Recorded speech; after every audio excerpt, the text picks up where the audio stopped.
Hello বন্ধুরা, তোমরা কে কে মোচা ভালোবাসো? দেখো, আমি একটা বাঁধাকপি মোচা কিনেছি।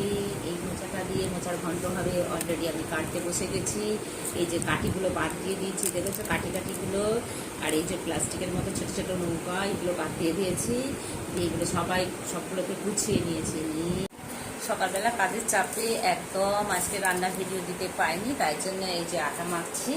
আর মোচার ঘন্ট তো বসিয়েই দিয়েছি। মোচাটাকে একটু নুন আর হলুদ দিয়ে ভাপিয়ে নিচ্ছি। এবার আলুগুলো তুলে দিলাম। আলুগুলো একটু ভালো করে ভেজে নিয়ে একটু মশলাটা দিয়ে দেবো। এটা আদা রসুন আর জিরে বাটা, এটা দেবো। এতে একটু ভেজে নেবো। এর সঙ্গে ছোলাটা দিয়ে দিচ্ছি, একটু ভাজা হয়ে যাক। মশলাটা কষা হয়ে গেছে। এবার একটু হলুদ গুঁড়ো দিয়ে দিচ্ছি। রুটিটা করতে শুরু করে দিয়েছি, চাটু গরম বসিয়ে দিয়েছি। মোচা দেখো, এই যে একটু ঘি দিয়ে দেবো, হয়ে এসেছে একটু।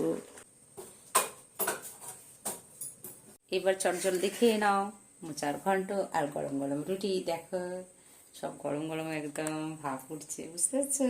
হ্যাঁ, আমি ঘেমে গেছি কিন্তু রান্না করতে গিয়ে।